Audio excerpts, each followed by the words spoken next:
Le décryptage de l'actualité mondiale sur Chemnews 24, c'est sur International. Cette édition va se faire avec le précieux concours de Ghislain Cougan, journaliste consultant et spécialiste des questions internationales. Merci Ghislain d'avoir accepté notre invitation. Au plaisir, Donald.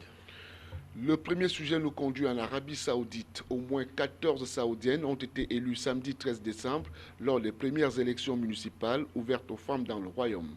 L'Arabie Saoudite était jusque-là le dernier pays au monde à ne pas permettre le vote de ses citoyennes. On regarde. En Arabie Saoudite, près de 900 candidates se sont lancées dans la campagne des municipales en amont des élections prévues le 12 décembre prochain. Le premier scrutin a se déroulé après l'entrée en vigueur d'un décret royal qui autorise les femmes à briguer un mandat. Nous attendions que l'on nous donne cette opportunité depuis 10 ans pour que les femmes puissent participer à la prise de décision dans le domaine politique et social dans le pays. Depuis que la porte s'est ouverte pour nous, j'ai été l'une des premières femmes à m'impliquer dans la prise de décision. Une centaine de candidates se sont retirées de la course. Les autres essaient de mener leur campagne auprès des électeurs, même si elles ne peuvent s'adresser directement aux hommes. C'est difficile de communiquer avec les hommes, explique cette résidente. Maintenant, je pourrais parler à des femmes et leur soumettre mes demandes, c'est plus facile. Les Saoudiennes pourront aussi voter pour la première fois, mais pour l'heure, elles constituent moins de 10% des inscrits sur les listes électorales. Alors, Ghislain, quel commentaire vis-à-vis de cette ouverture dont fait montre le royaume? Je pense qu'il fallait bien qu'on arrive à cette situation. On relève dans ce reportage qu'il s'agit du dernier pays qui ne permettait pas aux femmes d'exprimer leur droit de vote. Les femmes participent dans la vie de la société. Il est intéressant qu'elles puissent exprimer leur voix, leur choix. Donc, c'est une avancée significative aujourd'hui pour ce pays. Mais je pense qu'il y a encore beaucoup de barrières parce que sur le plan culturel, l'Arabie Saoudite est un pays conservateur et il y a encore beaucoup d'entraves pour la femme. Je prends le cas notamment, on a écouté toujours dans ce reportage que les femmes ne peuvent pas s'adresser directement aux hommes lors de leur campagne. Parce que quand on veut être maire, quand on veut être élu local, il faut bien battre campagne. Et là, on indiquait que les femmes ne peuvent pas s'adresser directement aux hommes. Qu'est-ce qu'il faut? Il faut que les femmes aillent auprès du ministère des Affaires étrangères, du ministère qui organise les les élections dans leur pays, et puis désigner un représentant masculin qui va battre campagne à leur part. Vous voyez qu'il y a encore des restrictions. C'est une avancée, mais je pense qu'il y a encore beaucoup à faire pour que justement l'Arabie Saoudite permette aux femmes justement d'exprimer leur opinion, leur choix. Autrement dit, c'est une avancée à saluer. Une avancée à saluer, bien sûr, mais je pense qu'il y a encore beaucoup. D'ailleurs, pour qu'une femme soit candidate aux élections, il faudrait qu'elle ait l'approbation de son mari ou de son père ou alors de son tuteur, auquel cas elle n'a pas le droit de briguer un mandat. Et vous voyez que il y a eu 366 femmes qui sont lancées dans ces élections. Vous avez évoqué une dizaine de femmes qui ont été plébiscitées. Ça veut dire que justement, il y en a qui croient aux femmes, qui estiment que les femmes ont leur mot à dire. Et je pense que pour pousser le bouchon un peu plus loin, peut-être que si les femmes avaient davantage leur mot à dire dans ce qui se passe dans ce monde, peut-être que le monde irait bien. Hein. Parce que quand on regarde ce qui se passe, regardez par exemple le Brésil avec Rousseff, on comprend que les femmes ont de plus en plus de pouvoir.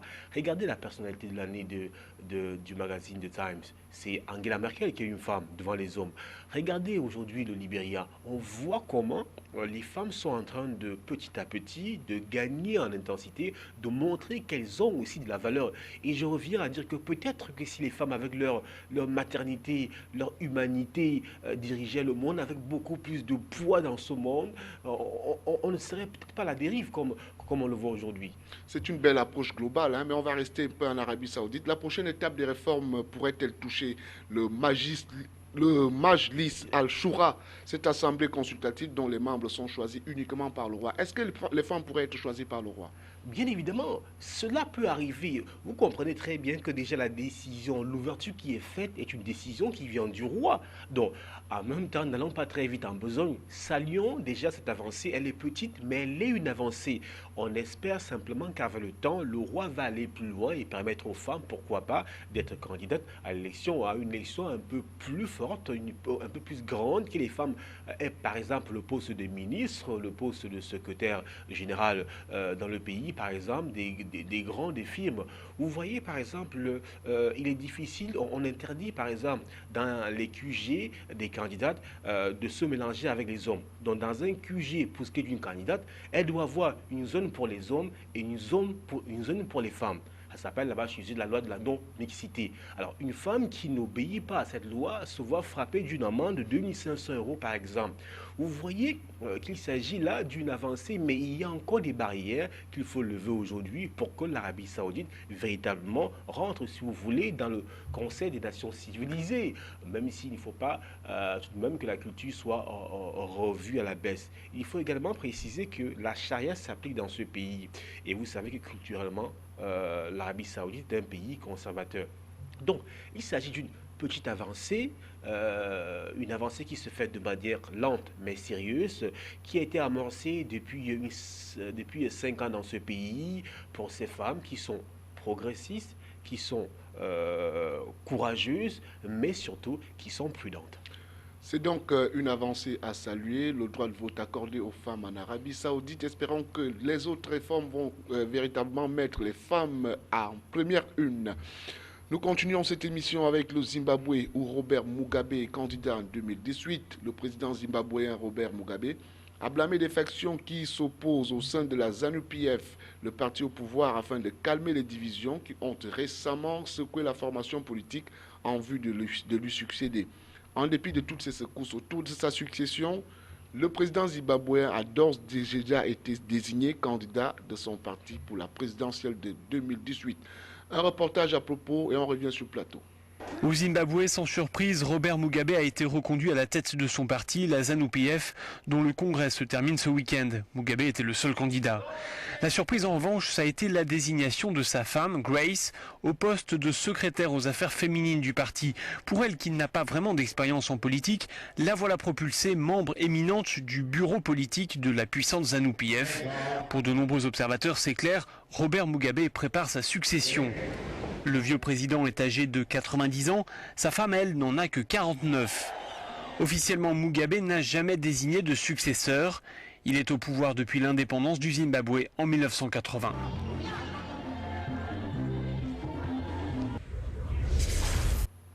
Qu'est-ce qui pourrait expliquer cet engouement autour de la succession du crocodile, comme l'appellent affectueusement les Zimbabwéens?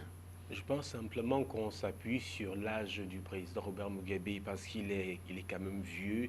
Il a 90 ans, je crois, aujourd'hui. Donc on estime qu'il est suffisamment âgé et que dans les jours à venir ou les mois à venir, il peut lui arriver quelque chose. Et donc, on ne voudrait pas que le pays tombe dans une situation critique. Et on estime que ce n'est pas clair, il ne désigne pas clairement son successeur. Mais je pense qu'il s'agit d'une élection. Ce n'est pas une nomination. Pourquoi est-ce qu'on aimerait qu'il désigne un successeur?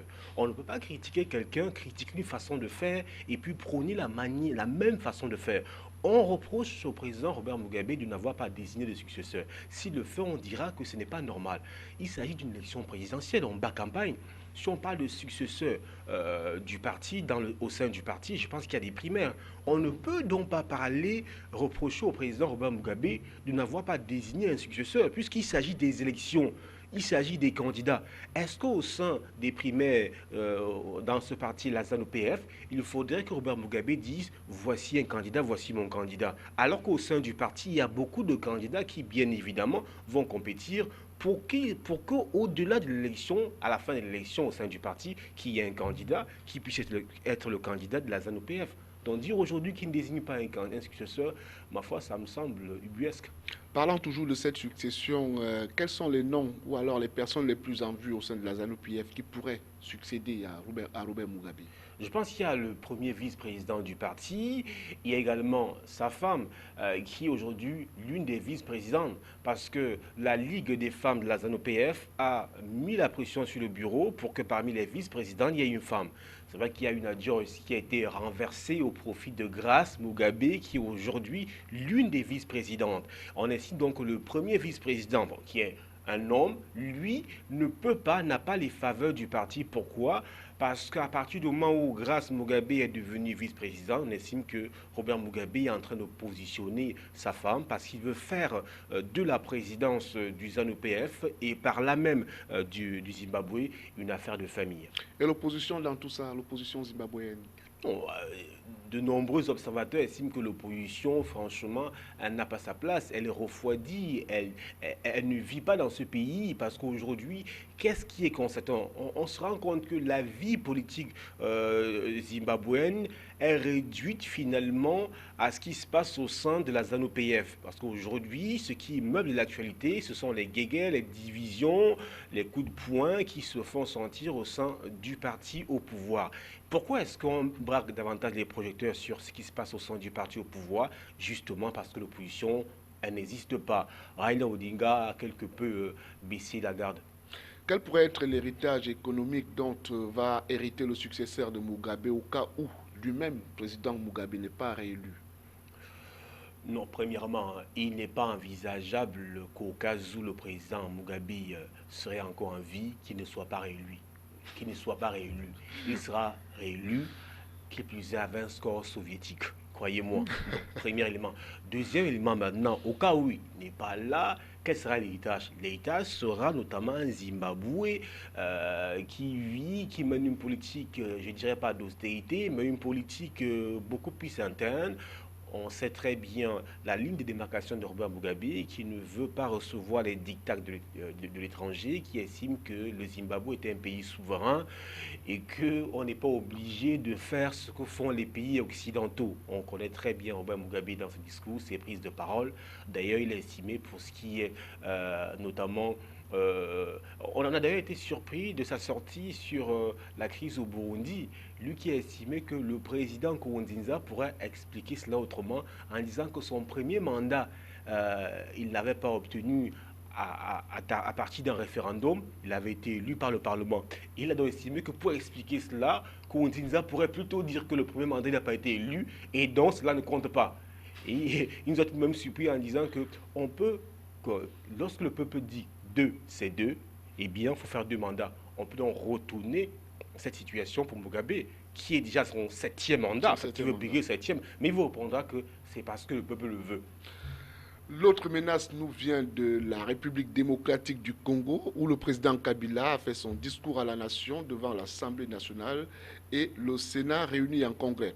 Outre les aspects économiques et ceux relatifs au développement du pays, le président a aussi parlé du contexte politique en évoquant le dialogue qu'il a lui-même convoqué le 28 novembre dernier et il a sans détour mis en garde ceux qui choisiraient d'autres options. Pourquoi ce discours aussi offensif? Le discours offensif simplement parce que au Sénégal, à Dakar, s'est tenue une rencontre avec une forte délégation de l'opposition congolaise, avec certains membres de l'opposition qui viennent de nombre de pays pour débattre des élections et surtout de l'alternance au pouvoir. Et lui parle donc de messe basse justement.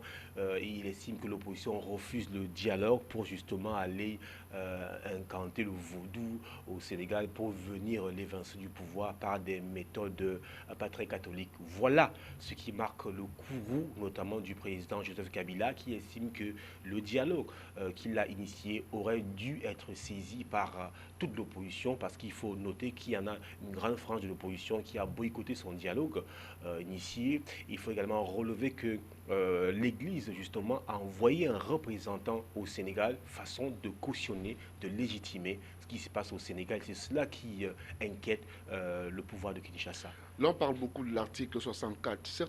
Cet article ferait-il peur au président Kabila? Bien sûr, l'article 64 parle de la désobéissance civile au cas où le président aimerait modifier la Constitution. Or, il faudrait donc qu'il se conforme à l'article 220 qui limite le mandat à 2. Joseph Kabila Kabange a été réélu en 2011.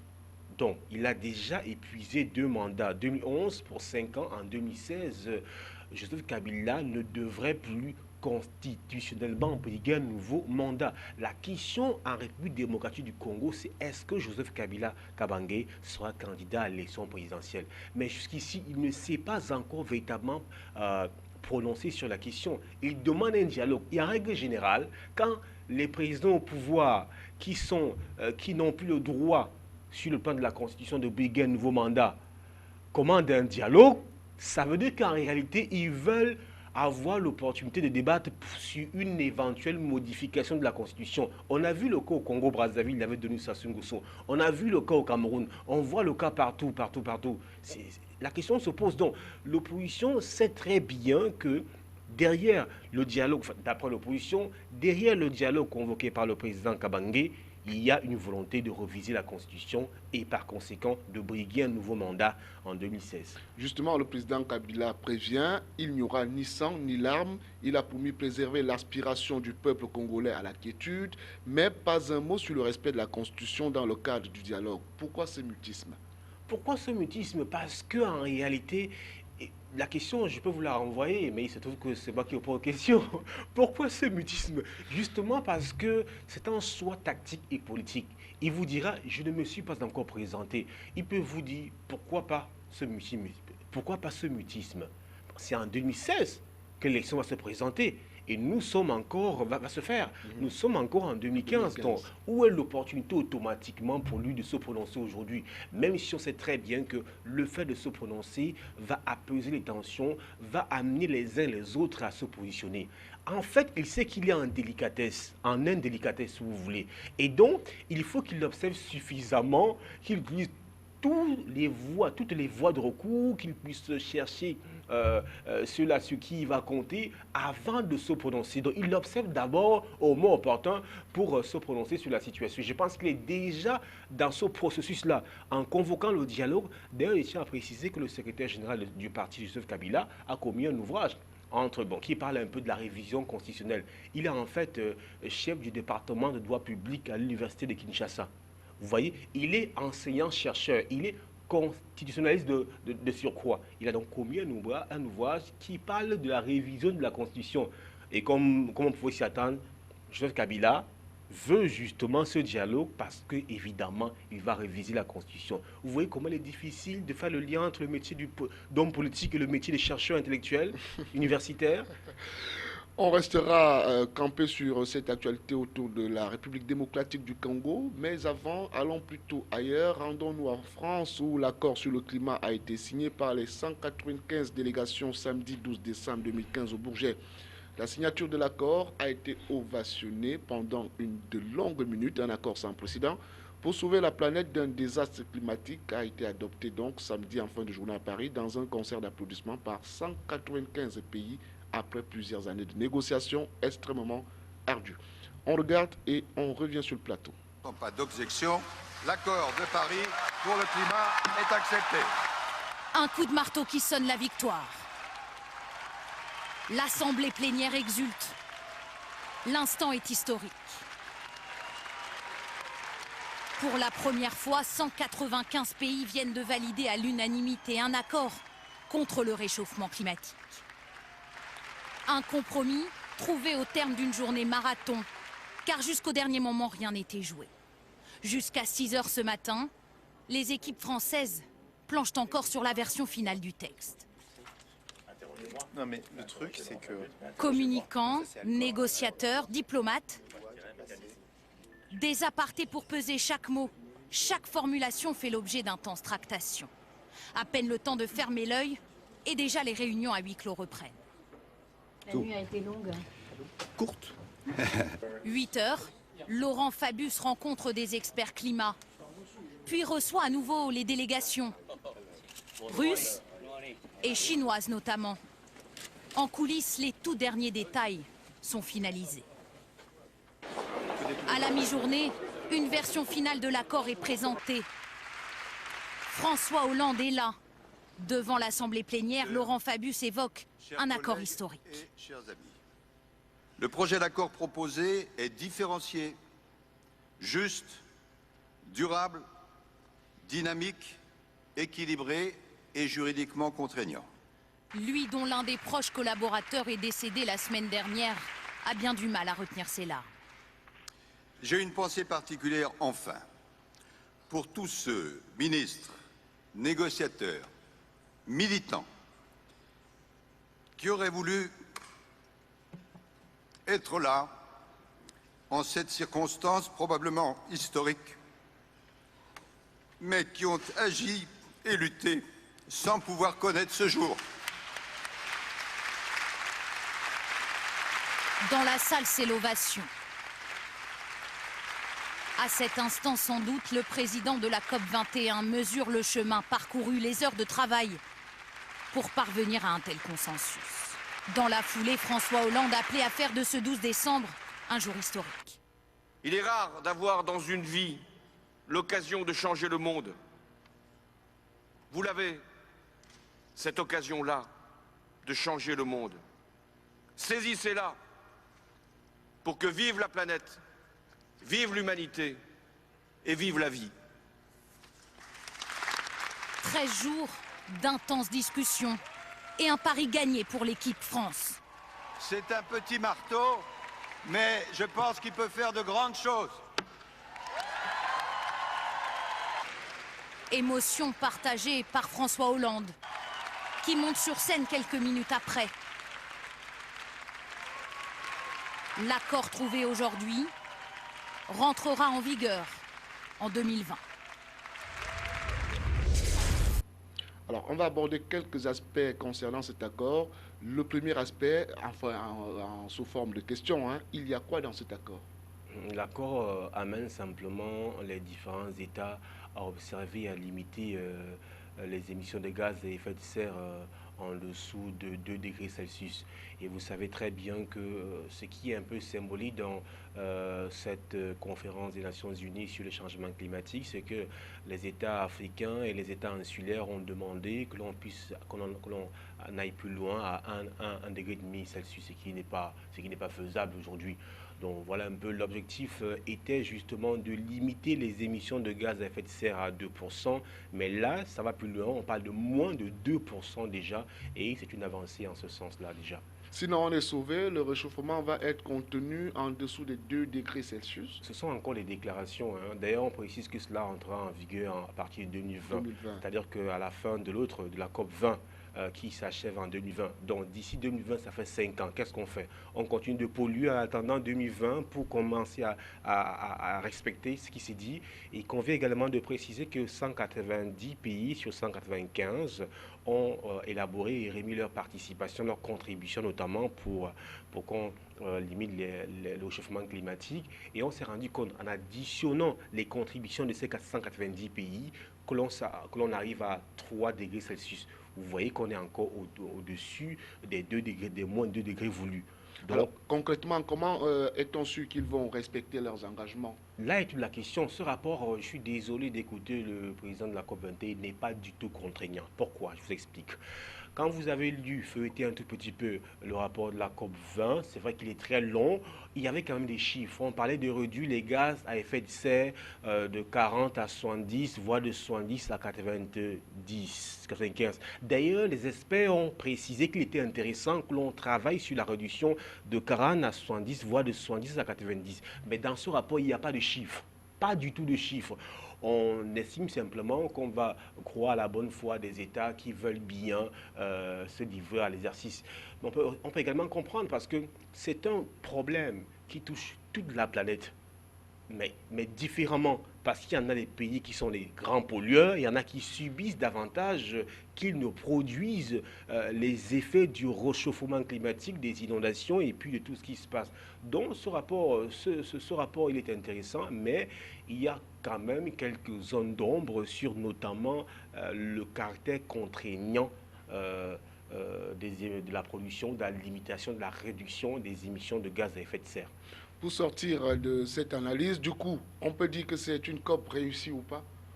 Est-ce que c'est une COP réussie? L'idée est bonne, l'initiative est très bonne. Maintenant, l'application sur le terrain. Déjà, on parle par exemple de débloquer 100 milliards de fonds, 100 milliards de dollars pour les pays en développement. On parle d'un plancher, c'est une décision qui avait été faite, formulée depuis 2009 par an jusqu'en 2020. Et les États en développement estiment qu'il faut aller au-delà de 100 milliards de dollars par an à partir de 2025 pour que ces États-là puissent faire face notamment aux enjeux, aux conséquences du réchauffement climatique. C'est une avancée parce que dans ce rapport, on précise la possibilité d'aller au-delà des 100 milliards de dollars pour aider les pays en développement à tempérer d'abord les conséquences du réchauffement climatique, mais à travailler aussi pour beaucoup plus embrayer sur le chemin des énergies renouvelables. Merci, Ghislain Kougan, d'avoir apporté votre expertise au décryptage de l'actualité mondiale sur CAM News 24. Au plaisir, Donald.